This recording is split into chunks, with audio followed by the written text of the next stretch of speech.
नमस्कार दोस्तों, स्वागत है आपका हमारे YouTube चैनल कंटेंट बारनाउल में। आज हम बात करेंगे श्री राम के बारे में अनसुनी बातें जो किसी ने नहीं बताई। श्री राम के जीवन और चरित्र से जुड़े कई प्रसिद्ध घटनाएं हैं, लेकिन कुछ ऐसी अनसुनी बातें भी हैं जिन्हें कम लोग जानते हैं। ये तथ्य रामायण के विभिन्न संस्करणों और पुराणों में छिपे हुए हैं। ओक श्री राम का और धनुष विद्या का अनोखा संबंध।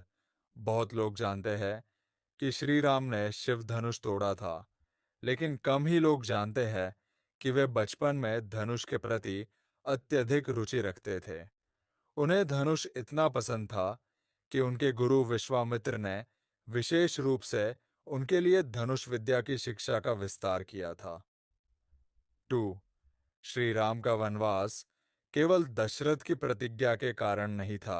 ये तो सभी जानते हैं कि राम ने अपने पिता दशरथ की आज्ञा का पालन करते हुए वनवास लिया, लेकिन कम लोग जानते हैं कि यह एक प्रकार से भगवान विष्णु द्वारा पृथ्वी पर राक्षसों का नाश करने का भी एक पूर्व नियोजित योजना थी।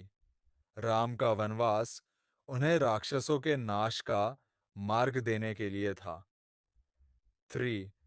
श्री राम और शबरी का मिलन। शबरी ने श्री राम की प्रतीक्षा वर्षों तक की थी, लेकिन इस कथा का एक और अनसुना पहलू यह है कि श्री राम को शबरी के हाथों से झूठे बेर खाने में कोई संकोच नहीं था।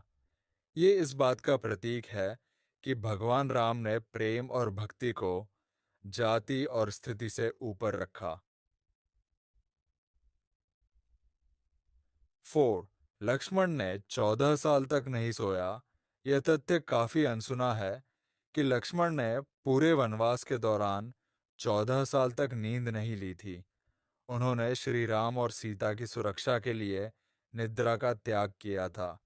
लक्ष्मण की पत्नी उर्मिला ने उनके हिस्से की नींद ली, जिससे लक्ष्मण वनवास के दौरान जागते रह सके।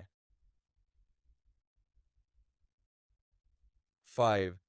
सुग्रीव और श्री राम का संबंध केवल एक मित्रता तक सीमित नहीं था।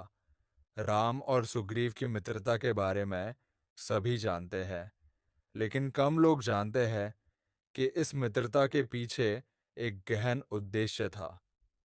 सुग्रीव के साथ गठबंधन ने राम को उन शक्तियों तक पहुंचने में मदद की जो उन्हें रावण पर विजय दिलाने में सहायक बनी।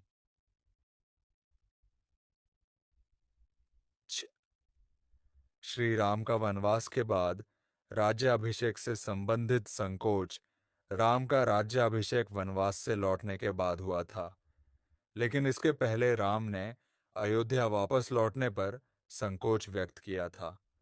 राम ने सोचा कि उन्होंने वनवास के दौरान जितने कष्ट सहे थे, क्या वे एक अच्छे राजा बन सकते हैं? परंतु सीता और उनके भाइयों के समर्थन ने उन्हें यह जिम्मेदारी उठाने के लिए प्रेरित किया। 7. राम का सभी जीवों के प्रति करुणामय स्वभाव। राम न केवल मनुष्यों बल्कि पशु पक्षियों और सभी जीव जंतुओं के प्रति भी समान भाव रखते थे। जब श्री राम वन में रहते थे, तब उन्होंने कई जीवों की पीड़ा को महसूस किया और उनके लिए करुणा व्यक्त की।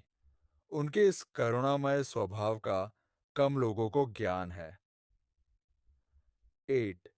श्री राम की अग्नि परीक्षा। राम ने सीता की अग्नि परीक्षा के बारे में सुना है, लेकिन एक कम झात कथा यह है कि श्री राम ने भी स्वयं को एक बार अग्नि परीक्षा के लिए प्रस्तुत किया था, ताकि वे अपने कर्तव्यों का पालन सही ढंग से कर रहे हैं या नहीं, इसका प्रमाण दे सके। यह दिखाता है कि राम ने न्याय और धर्म के प्रति गहरी निष्ठा रखी। 9. श्री राम का बालकांड में अनजान भविष्यवाणी। वाल्मीकि रामायण के बालकांड में यह भविष्यवाणी की गई थी कि श्री राम के जन्म से पहले ही उनकी पूरी जीवन यात्रा तय हो चुकी थी। अर्षियों और देवताओं ने पहले ही यह जान लिया था कि राम ही वह होंगे जो धरती से राक्षसों का नाश करेंगे। 10 श्री राम का अपने शत्रुओं के प्रति सम्मान। राम ने अपने शत्रुओं के प्रति भी हमेशा आदर का भाव रखा। रावण की मृत्यु के बाद राम ने लक्ष्मण को रावण के पास जाकर ज्ञान प्राप्त करने के लिए भेजा। राम ने माना कि रावण भी एक महान विद्वान और ज्ञानी था और मृत्यु के क्षण में उससे कुछ महत्वपूर्ण बातें सीखी जा सकती थी। इन अनसुनी बातों से यह स्पष्ट होता है कि श्री राम न केवल एक वीर और धर्मपरायण राजा थे, बल्कि उनका जीवन आदर्शों, मानवीय मूल्यों और करुणा से भरा था।